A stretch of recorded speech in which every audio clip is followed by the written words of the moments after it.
รายการต่อไปนี้เป็นรายการทั่วไปสามารถรับชมได้ทุกวัย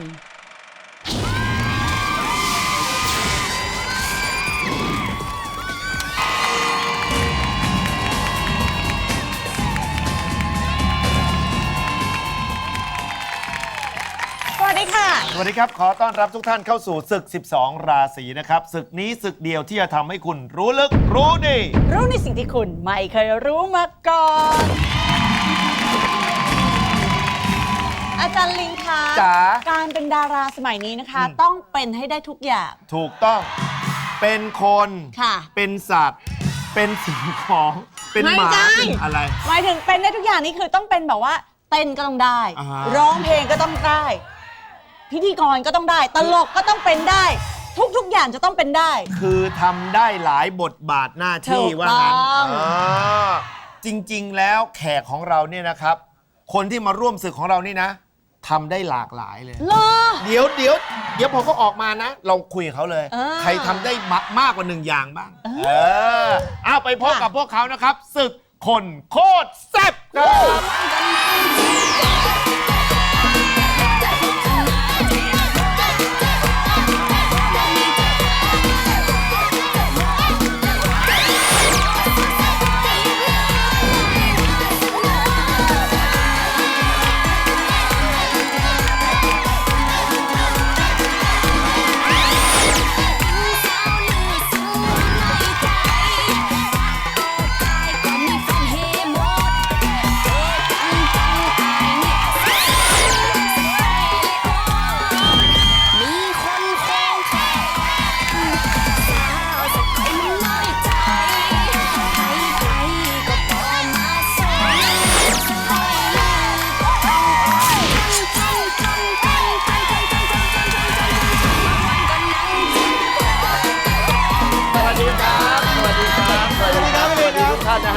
มาจิ๊ดๆกันหน่อยนะฮะ มาจิ๊ดๆกันหน่อยครับ ขยับมาทางนี้ฮะ โถไม่รู้จะห่างหายกันไปทำไม แต่ละคนนะครับมาพบกันอีกนะฮะ บางท่านไม่อยากจะเจอก็ได้เจออีก ไอ้ตั๊กแจ็คอย่าพัก ใครผลัก ฮะ ผมผลักเหรอ ไปโดนนมเจ๊คลิปอยู่เนี่ย ไม่ได้โดนนม อ๋อ โดนพุง อ๋อโดนพุงนะครับ ใช่ อ๋อเขาบอกคนเราเนี่ยเดี๋ยวนี้เป็นดารานักแสดงเนี่ยนะ ไม่ใช่แค่แบบว่าจะมาแบบแสดงได้อย่างเดียว ใช่ต้อง รือ ทำได้หลากหลาย นักร้องก็ต้องเล่นละครได้ ต้องทำอะไรได้มากมาย อันนี้ต้องมีผัวได้อย่างเงี้ย ใครๆก็มีได้ เดี๋ยวนี้เป็นแก่แล้วต้องเล่นแก่เข้าไปอีก ได้เหรอ เถียงสิเราเถียงเขาสิว่าไม่จริงเถียงไป จริง วันนี้เรามีพระเอกนางเอกคู่ขวัญ ค่ะ นะครับ ทางโพลิพัสนะครับกำลังจะจัดทำละคร เรื่องชั้นต่ำ แล้วเรื่องเกี่ยวกับอะไรคะ เป็นเรื่องเกี่ยว หน่อ กับที่พักชั้นเดียว อ๋อครับผม พระเอก พระเอกต้องเพื่อน คือโรงแรมเนี้ยเป็นโรงแรมม่านรูด อ่า โรงแรมม่านรู เอา ด มาลูด พระเอก อ๋อต้องให้แชมป์เลยแชมป์แชม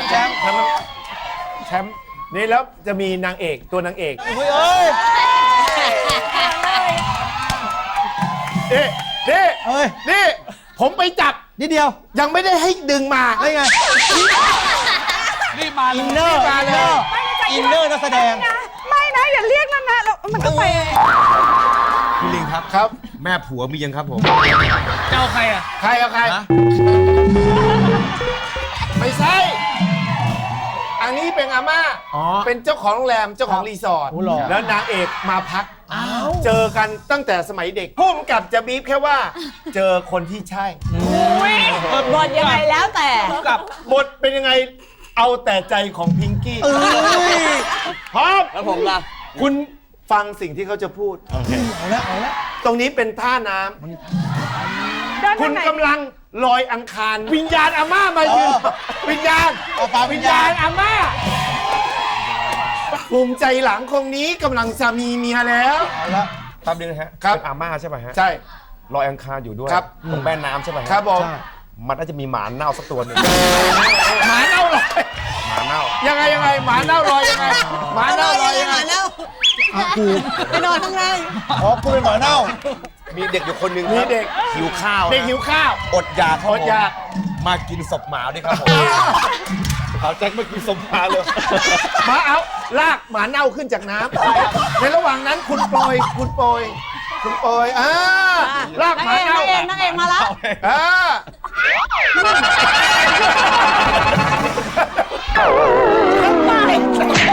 พ่อชอบพ่อไม่เล่นนาน ไอ้แจ๊ค มาเล่น ลากหมาเน่าไป โอเคหมาเน่าไปยืนรอน างเอกออกได้ยังคะ นางเอกมาพอดี เดี๋ยวจบ ใครตายเหรอคะ อาม่าตายครับ อุ๊ยมือคุณทำไมมือนี้มันคุ้นมากเลยอ่ะ ใบหน้านี่ก็น่าคุ้นมากเลยจริงๆใช่แชมป์หรือเปล่าอ่ะ ใช่ครับ หันหน้ามาสิ ผมรอคุณมานานแล้ว ผมรอคุณมานานแล้ว โอ้ยเดี๋ยว เดี๋ยวเพิ่ง ไม่ใช่ยังมีนางร้ายมาต้องมีนางร้าย โอเค แก๊งนางร้ายมา หยุด เดี๋ยวนี่นะ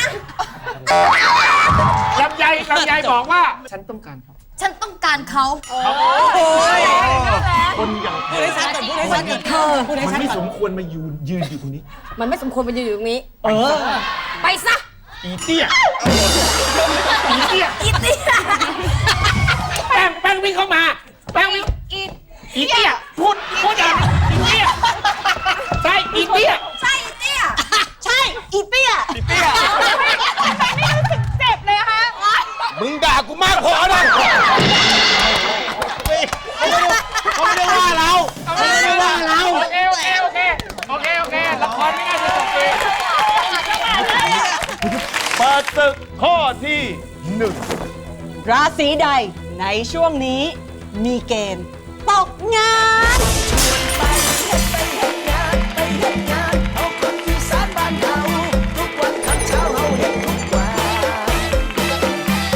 ขอตอบเลยนะครับผม แล้วพี่ตั๊กตอบว่าราศี สิงห์ครับ พี่ป๋อง พี่ป๋องทำไมถึงเป็นสิงห์ครับ คุณพ่อครับผม คือเมื่อล่าสุดนี้ครับ ที่ร้านเดอะช็อคครับผมร้านข้าวต้มชื่อดังฮะ เกิดอะไรขึ้น พาลูกพาเมียไปกินครับผมป้ายหน้าร้านนะฮะ เมนูใหม่ฮะป้ายหน้าร้านเลยฮะใหญ่มาเริ่มเทิมเลยฮะเล้งฮะผมก็ขับรถไปใกล้ๆฮะมันไม่ใช่เล้งนี่หว่า อะไรอ่ะ มันเซ็งครับผมครับ ไม่มีแล้วเหรอ คิดได้นะมึงเนี่ย ยังเปิดอยู่เหมือนเดิม ซึ่งผมมองว่าร้านนี้ต้องมีคนตกงานกันอีกเพียบครับ ราศีโดยเฉพาะตัวเขาเองเจ้าข ใช่ อง ครับ ร้าน แต่ว่าสิ่งที่ผมจะชอบไปกินเลยนะฮะต้มยำกุ้งฮะต้มยำกุ้งสั่งมาแล้วโอ้โหแล้วหม้อพี่ลิงแล้วหม้อมันใหญ่แล้วไฟร้อนๆใช่ฮะพอตักออกมาพี่โอ้โหหนวดแบบยาวแบบ กุ้ง ผม อะ แบ ดิ บอะไรฮะ กุ้งหนวดยาว แมลงสาบฮะถ้าเกิดผมมาถ่ายภาพแล้วโพสต์ลงโซเชียลดับเลยนะครับ เราเลยเอามาเล่าดีกว่า เอามาเล่ากันดีกว่า ใช่ ว่าเฮ้ย ไม่เกิดเหตุการณ์แบบนี้นะ ร้านเนี้ยสกปรกจริง ๆ ครับ มั่นใจว่าร้านนี้ต้องมีคนตกงานกันอีกเพียบครับคุณลิงครับ ครับ พี่ป๋องครับ พี่ลีนครับ พี่ไอครับ เชื่อไหมครับว่า มันเล่นกันอย่างเงี้ย จนทุกคนทุกวันนี้นะฮะ ครับ คิดว่าร้านเจ๊งแล้วจริงๆนะครับ จริงๆยังไม่เจ๊ง ยังเปิดอยู่นะครับ มีคนไปวันหนึ่งกี่โต๊ะอะ มีคนไปวันหนึ่งประมาณ โอ้ฮะ10 กว่าโต๊ะเหรอ โอ้ โต๊ะหนึ่งครับ ไม่ต้องนับเอาเขาไปคนเยอะเหมา โต๊ะเดียวคนเดียวครับครับ บ้าบอ พี่ป๋องตอบว่า ผมขออนุญาตครับ ผมไม่สามารถจะทำร้ายใครได้เลย นอกจากขอทำร้ายตัวเองดีกว่า โอ้ตอบว่าราศี ราศีสิงห์ ราศีสิงห์ครับ พี่ป๋อง ไม่มีอะไรเลยครับเพราะว่าผมกวาดสายตาไปแล้วเนี่ยโอ้คนนี้ก็น้องนี่ก็น้องนี่ก็คุณแม่นะมองแล้วนี่ก็เพื่อน ให้ ไม่ ใครตกงานไม่ได้ ไม่สามารถจะให้ใครตกงานได้เลยแล้วก็แต่ละคนโอ้โหงานเยอะทุกคน สมพรปากครับ โอ้เดี๋ยวการแสดงนะครับการแสดงนะ การแสดง ผมขออนุญาตเล่าเองดีกว่า ครับผม ยอมดีกว่า คิดว่าสิงห์ คิดว่าสิงห์ และแย้ตอบว่าราศี อ้าว พี่ป๋องทำไม ทำไม ทำไมถึงเป็นพี่ป๋องครับ เพราะว่าคนอื่นอ่ะยังมีเวลาชีวิตอีกยืนยาว แย้คิดว่า ควรต้องหาคนที่แบบเสียหายน้อยที่สุด คือเหลือเวลาชีวิตน้อยที่สุด ก็น่าจะเป็นพี่ป๋อง แย่ ค่ะ เลยจากพี่ไป2 ที่ พี่คิม คนนี้ก็ไม่น้อย ไม่ได้ค่ะนั่นแม่ค่ะร้องเพลงพอให้อภัยได้ มาพี่แจ็ค ครับผม และแจ็คตอบว่าราศี ราศีสิงห์ที่สอง ใช่ครับ แรงมาก ทำไม คือพอคำถามพี่ลิงพี่ไอซ์เนี่ย ครับ ราศีไหนตกงานเนี่ยคือพี่ป๋องเลย เพราะว่า สังเกตดีคนส่วนใหญ่เนี่ยถ้าดูทีวีจะไม่รู้เลยว่าคุณป๋องกพลเขารับงานที่แบบน่ากลัวมากนะพี่ลิง ยังไง ไลฟ์สดอะไลฟ์สดที่นี่พิตตี้อะ อ๋อเหรอ โอ้โหไปลวนลามเขาพอเขาปิดไฟปุ๊บโอ้โหพี่ เดี๋ยวนะ จะมาเล่า โอ้โหพี่คือพี่ป๋องเนี่ยมันมีความเสี่ยงเยอะ เออ คำว่าตกงานเนี่ยอาจจะไม่ใช่ว่าคนคือไม่จ้างอะไรอาจจะติดคุก เดี๋ยวนะ คุกเลยไม่มีงาน ถ้ามึง พี่ ตกงานติดคุกก็ติดกับมึงตกกับมึงกันแหละ ผมทำอะไรผิดอ่ะ เออ ผมไม่ได้ไปไอ้นี่เขาไม่ได้ไปแตะอ่างน้องเขานี่ ใครท พี่ป๋องครับ เออ การันตีเลยไอรายการไลฟ์สดอะพี่ลิง ทำไมถึงไม่รักลูกรักเมียกันวะ โอ้ยเรื่องสุพรรณอะเรื่องสุพรรณอะเรื่องสุพรรณนะให้ผมเล่าป่ะ ทำไมอ่ะ รถอะรถบนรถเลยอะ บนรถเลยเหรอ เออรถอะปกติรถพี่เขาไม่ได้ทำโชคนะโอ้อะคริลิกคือ ไฮโดรลิกไม่ใช่อะคริลิก แจ็คอะคริลิก อะคริลิกรถอะคริลิกรถอะคริลิกคืออะไร ได้ไม่ วะ ถูกได้ไม่ถูก มาถึงลำไย มาดูซิว่าลำไยตอบว่าใครนะครับ ลำไยตอบว่าเป็นไม่ได้เหรอ ทำไม มีงานทุกวันเลย ความจริงไม่รู้จะตอบใครด้วยค่ะ เพราะว่าไม่น่าจะมีใครจะตกงานนะคะ นี่ไงเพิ่งเคยมา ก็จะไม่กล้าตอบคนอื่น เออ ถ้าเราตกงานเราไม่มีตังค์ไม่มีเงิน แล้วทำไงอะ เราจะไปเต้นให้ใครดู มาเต้นให้ผมดูก็ได้นะครับ มาเต้นผมดูก็ได้ครับ ไปเต้นที่ร้านเขา แต่ว่า นี่เขาโชว์หนึ่งเขาตั้งหลายแสน ไหนเต้นคันหูให้ดูนี่เต้นคันหูให้ดูนี่ แต่นั้นคนละคน ไอ้บ้า เลยตอบตัวเองดีกว่า ครับผม มาพี่แชมป์ ราศีสิงห์ครับพี่ป๋องครับ ราศีสิงห์นะครับ เพราะอะไรคะ พี่ป๋องเขาเพิ่งมีลูกคนนึง น้อง ผม ปะ ก็เลย น คิดว่าเขาอาจจะอยากเกษียณตัวเองเพื่อไปดูแลลูกครับผม เอ้าแล้วลูกเขาจะเอาอะไรกิน คือเขาอาจจะ เขา มี ให้ผัวเขาเลี้ยงไงผัวให้พ่อจริง ๆเขาเลี้ยงไง